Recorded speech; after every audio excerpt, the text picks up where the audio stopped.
Hello everyone, welcome to chemistry two notes lecture. Today आज हम एक बहुत इम्पोर्टेंट कंसेप्ट लेंगे जो कि ऑर्गेनिक केमिस्ट्री का है, acidity basicity of organic compound. देखिए, बहुत सारे स्टूडेंट्स को इसमें बहुत कन्फ्यूजन रहता है।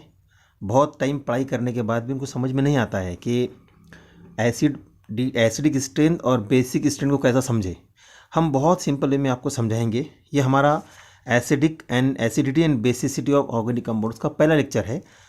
हम इसके बारे में समझने की कोशिश करेंगे कि एसिड के कितने थ्योरीज है और वो क्या क्या कहती है। देखिए, एक थ्योरी जो सबको बताया उसे कहते हैं Bronsted and Lowry acid concept theory.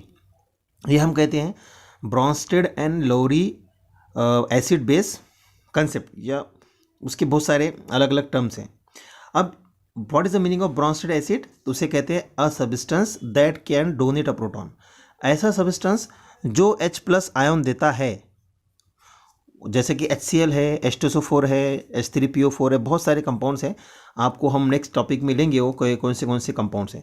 बस आप ये बात याद रखिए कि ऐसा कंपाउंड जो H प्लस आयन देता है, जैसे कि वाटर भी H प्लस आयन देता है, ठीक है, तो वो कंपाउंड को कहते हैं हम Brønsted acid. Very simple. Donate a proton, या जो ऐसा सब्सटेंस जो H प्लस आयन डोनेट करता है उसे हम एसिड कहते हैं। और बेस किसे कहते हैं? बेस उसे कहते हैं a substance that can accept a proton. ऐसा सब्सटेंस रिएक्शन में जो H प्लस आयन लेता हो उसे बेस कहते हैं। एग्जाम्पल देखिए, हाइड्रोक्लोरिक एसिड। ये तो हमको पता है कि HCl is a very good acid, तो हमने इसको एसिड नाम दिया है। अब ये H प्लस देगा तो याद रखिए, अगर आप ये रिएक्शन है, इसमें आप फर्स्ट ये मालूम कर लीजिए कि कोई भी एक एसिड या बेस। तो एसिड मालूम करना आसान है। तो ये देखिए, आपने मालूम किया HCl एसिड है, इसके साथ वाला ऑटोमेटिक क्या हो जाएगा? बेस हो जाएगा। देखिए, तो ये एसिड इसको बेस कहा है। ये क्या करता है? देखिए, ये H2O वाटर यहाँ से H प्लस ले लेता है और ये Cl माइनस निकल जाता है, Cl माइनस आ गया और ये H3O पॉजिटिव आयन बन गया, दो आयन बन गए और ये हो गई रिएक्शन। इसमें HCl एसिड है जिसने H प्लस दिया और H2O बेस हुआ जिसने H प्लस लिया। अब ये बन गया H3O पॉजिटिव आयन, ये Cl माइनस आयन। अब याद रखिए, ब्रॉन्स्टेड एसिड का एक और टर्म है, उसे कहते हैं ब्रॉन्स्टेड एसिड का कंसेप्ट है कॉन्जुगेट एसिड बेस पेयर कहते हैं। What is a conjugate acid pair? Conjugate acid base pair. देखिए, ये जो बेस है, जो एरो के लेफ्ट साइड में जो बेस है उसने H प्लस लिया, तो वो बेस राइट साइड में जाकर एसिड बन जाता है, उसे कहते हैं कॉन्जुगेट एसिड। बहुत सिंपल है समझने के लिए। जो एरो के लेफ्ट साइड में एसिड रहेगा या बेस रहेगा, हम बेस ले रहे हैं, जो एरो के लेफ्ट साइड में बेस रहेगा वो राइट में जाके कॉन्जुगेट एसिड बन जाएगा, और जो एरो के लेफ्ट साइड में एसिड रहेगा वो राइट साइड जाकर कॉन्जुगेट बेस बन जाएगा। बहुत आसान है। इसकी एक डेफिनेशन और समझ लीजिए। What is the meaning of conjugate acid base pair?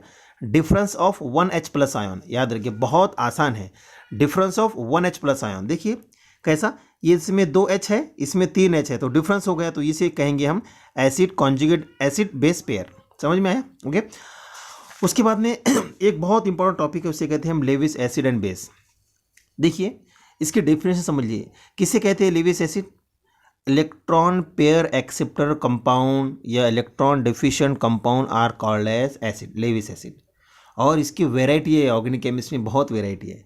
Example देखिए, ऑल ग्रुप 13 एलिमेंट्स। अब ग्रुप 13 एलिमेंट कौन से है? Boron, aluminium, gallium, indium, thallium. हम ये तो यहाँ तक तो जाती नहीं, जनरली बोरॉन और एल्यूमिनियम कंपाउंड लेते हैं। तो जितने भी कंपाउंड्स है बोरॉन के, BF3 है, BCl3 है, बोरिक एसिड है, बहुत सारे हैं, वो सब के सब क्या है? लेविस एसिड है।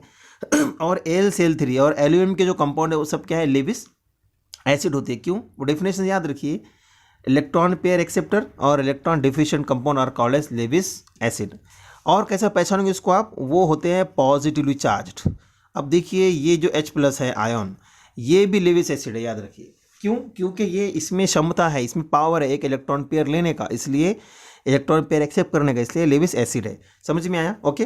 तो 2 पॉइंट याद रखिए, positively charged ions Lewis acid हैं, और इलेक्ट्रॉन डिफिशिएंट, ये electron deficient compounds are Lewis acid. बस उसके बाद में लेविस बेस देखते हैं। What is Lewis base?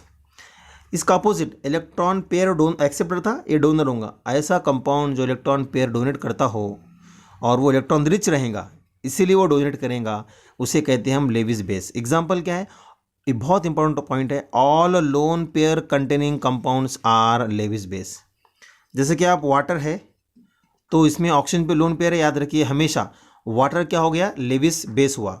Ammonia देखिए, अमोनिया में क्या है, एक लोन पेयर है, ये भी लेविस बेस हुआ। आप एरोमेटिक कंपाउंड पे जाइए, देखिए ये है पायरॉल, इस पे लोन पेयर है। अब इसके बारे में अगर देखा जाए तो अगर ये लोन पेयर है, अगर ये डोनेट कर रहा है तो ये भी Lewis base, actually Lewis base ही है, ये सिंपल डेफिनेशन याद रखिए। जिसके पास भी लोन पेयर है वो सब के सब लेविस बेस हो जाते हैं, ठीक है।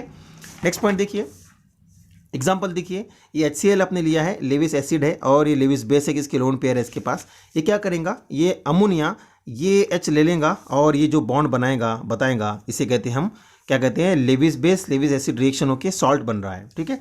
और एग्जांपल देखिए, ये BF3 हमने देखा है, बोरॉन के सब कंपाउंड लेविस एसिड्स होते हैं। देखिए बोरॉन में इलेक्ट्रॉन डिफिशिएंट है और वाटर क्या है, लेविस बेस है, क्यों, क्योंकि लोन पेयर है, याद रखिए। तो और लोन पेयर कंटेनिंग कंपाउंड्स और ऐसे कंपाउंड जिस पर नेगेटिव चार्ज हो, आयंस, वो सब लेविस बेस होते हैं, याद रखिए। तो ये हो गया एक कॉम्प्लेक्स बना, ये क्या करेंगे, इसको अपना लोन पेयर डोनेट करेंगे और इस तरह आपको कंपाउंड मिलेगा। नेक्स्ट इंपॉर्टेंट टॉपिक लेते हैं, वो है कार्बोक्सिलिक एसिड्स। कार्बोक्सिलिक एसिड क्या एसिडिक होते हैं, देखते हैं। देखिए तो ये कार्बोक्सिलिक एसिड है, ये R कुछ भी हो सकता है, फिनाइल रिंग, मिथाइल, बहुत सारी चीज़ें हैं। और ये COH है। जब ये H+ आयन देता है तो जाहिर बात याद रखिए कि वीक एसिड है, all organic acids are weak, तो हम इसको डबल एरो बताते हैं क्योंकि वापस भी आता है, रिवर्सिबल होता है। तो देखिए अब क्या हो रहा है, ये H+ दे रहा है और ये आयन बन रहा है। पहला ये कार्बोक्सिलिक एसिड है, दूसरा क्या है, ये आयोनाइज्ड फॉर्म है। हमको ये सोचना है कि दोनों में स्टेबल कौन सा है, जो स्टेबल रहेगा वो ज़्यादा बनेगा। तो देखिए ये जो है ना, ये हमको पता है, आपने पहले वीडियोज़ में देखा है, नहीं देखा तो देख लीजिए, उसमें आप रेजोनेंस का कंसेप्ट देखिए, बहुत इंपॉर्टेंट वीडियोज़ हैं, देखिए आप। तो इसमें क्या देखिए, हमने देखा कि पाई बॉन्ड और नेगेटिव चार्ज, तो ये क्या होगा, ये नेगेटिव इधर इन्वॉल्व होगा, ये इधर ओपन होगा और आपको एक स्ट्रक्चर मिलेगा। तो स्ट्रक्चर 2 रेजोनेंस में इन्वॉल्व हुआ, स्ट्रक्चर 2 रेजोनेंस इन्वॉल्व हुआ, तो आप क्या कहोगे, हम जानते हैं जब भी रेजोनेंस में कोई स्ट्रक्चर इन्वॉल्व होता है वो स्ट्रक्चर स्टेबल हो जाता है। तो देखिए due to the resonance of structure 2, जैसे देखिए रेजोनेंस है, ये नेगेटिव चार्ज यहाँ से इधर शिफ्ट हुआ तो ये स्टेबल हुआ, इसका मतलब ये ज़्यादा बनेगा, इसका मतलब ये कंपाउंड जो है इसमें कन्वर्ट होगा, और कैसा, by releasing H+। Therefore all carboxylic acids are acidic in nature, ठीक है। क्यों, क्योंकि वो कार्बोक्सिलिक एसिड जब आयोनाइज होते हैं तो स्टेबल आयन बनाते हैं, क्योंकि वो आयन रेजोनेंस में जाते हैं, इसलिए वो क्या है, carboxylic acid are acidic in nature.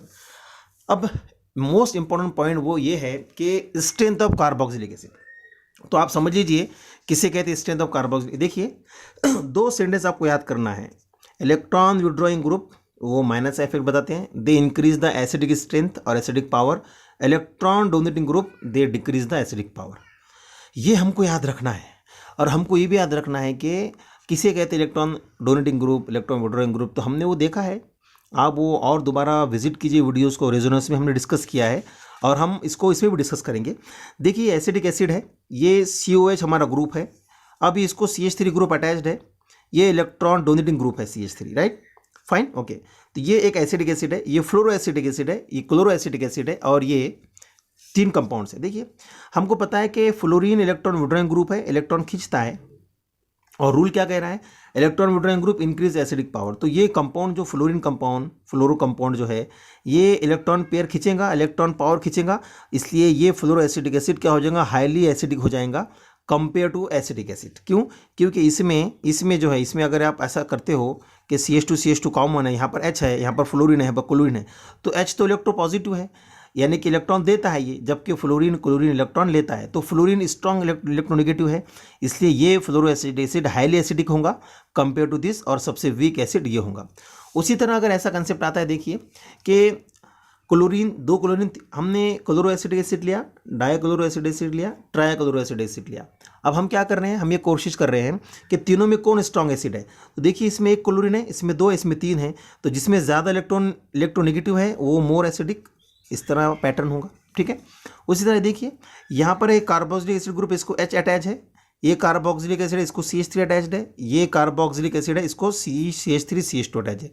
हमको पता है जिस तरह अल्काइल ग्रुप बढ़ता है उसका इलेक्ट्रॉन डोनेशन कैपेसिटी बढ़ती है, इसलिए आप ये कहोगे कि प्लस आई इफेक्ट याद रखिए, प्लस आई इफेक्ट से ये क्या होता है, इलेक्ट्रॉन डोनेशन कैपेसिटी बढ़ रही है, इसलिए ये वीक एसिड है इससे, और ये वीक है इससे, याद रखिए, ठीक है। फॉर्मिक एसिड जो है स्ट्रॉन्गेस्ट एसिड है इस सीरीज में, ठीक है। अब हमको मोस्ट इंपॉर्टेंट टॉपिक डिस्कस करना है, वो हम ये लेते हैं। देखिए ये बहुत इंपॉर्टेंट टॉपिक है, acidic strength of benzoic acid. इस पर ही क्वेश्चन आते हैं, हम बहुत सारे क्वेश्चन डिस्कस करेंगे। नीट में, जेडब्ल्यू में बहुत क्वेश्चन पूछा है और बहुत सारे स्टूडेंट्स को इसमें कन्फ्यूजन है। हम कन्फ्यूजन दूर कर लेते हैं। देखिए आपको क्या करना है, रूल ऑफ ऑर्थो इफेक्ट याद करना है। मैं रिपीट कर रहा हूँ, रूल ऑफ ऑर्थो इफेक्ट याद करना है। वो क्या है, वो कहता है कि ortho substituted benzoic acids are highly acidic और highly acidic strength is very strong as compare to other isomers and benzoic acid also. इसको समझिए, रूल ऑफ ऑर्थो इफेक्ट। ये क्या कहता है कि ये 4 कंपाउंड समझ लीजिए, 1 2 3 4। ये बेंजोइक एसिड है, ये ortho nitrobenzoic acid, Meta nitrobenzoic acid, para nitrobenzoic. देखो इन चारों में रूल ये कहता है ऑर्थो इफेक्ट का रूल कि ऑर्थो पर जब भी कोई ग्रुप रहेगा, इलेक्ट्रॉन विड्रॉइंग कोई भी ग्रुप, इलेक्ट्रॉन लोडिंग, वो सबसे ज़्यादा स्ट्रांग होगा। इन चारों में सेकंड कंपाउंड सबसे स्ट्रांग है। क्लियर कट आइडिया है, याद रखिए। इन चारों में सबसे ज़्यादा स्ट्रांग कौन होगा, ये सेकंड होगा, ठीक है। क्योंकि रूल ही वो है कि ऑर्थो इफेक्ट क्या है कि जितने भी बेंजोइक एसिड होंगे उनमें अगर ऑर्थो क्या रहेगा, ऑर्थो पे कोई भी ग्रुप हो, सिर्फ NH2 छोड़कर, अमाइन छोड़कर, बाकी सब में ऑर्थो कंपाउंड स्ट्रॉन्गेस्ट एसिड रहेगा। तो इस सब में कौन स्ट्रॉन्गेस्ट है, ऑर्थो। तो हमने लिखा है, देखिए स्ट्रॉन्गेस्ट है। उसके बाद में नाइट्रो ग्रुप जो है, nitro group electron withdrawing group है और हमने देखा है कि electron withdrawing group acidic strength बढ़ाते हैं। तो अब इसके बाद क्या आता है, ऑर्थो के बाद पैरा आता है। तो हम रूल भी लेंगे तो सेकंड स्ट्रॉन्गेस्ट होगा, उससे लेस एसिडिक स्ट्रेंथ वाला फोर्थ होगा, उससे कम ये रहेगा और सबसे कम पहला रहेगा, ठीक है। तो समझ लीजिए कि according to rule of ortho effect compound 2 is highly acidic. तो हमने सबसे एसिडिक लिखा है उसको आगे, ठीक है, राइट, ओके। ये देखिए उसके बाद क्या है, and we know electron withdrawing group always increase the acidic strength. हमको बताया है कि इलेक्ट्रॉन विड्रॉइंग ग्रुप जो होते हैं वो एसिडिक स्ट्रेंथ बढ़ाते हैं, इसलिए नाइट्रो ग्रुप जो है इलेक्ट्रॉन विड्रॉइंग ग्रुप है वो बेंजोइक एसिड की एसिडिटी बढ़ाएगा। तो इन चारों में ऑर्थो सबसे स्ट्रॉन्ग रहेगा, उससे वीक पैरा रहेगा, उससे वीक मेटा रहेगा और सबसे वीक क्या रहेगा, बेंजोइक एसिड रहेगा। इसका नेक्स्ट वीडियो देखिए आप, उसमें हम एक्सप्लेन करेंगे कि 4 इंपॉर्टेंट फैक्टर्स कौन से हैं एसिडिक स्ट्रेंथ डिसाइड करने के। Okay, thank you.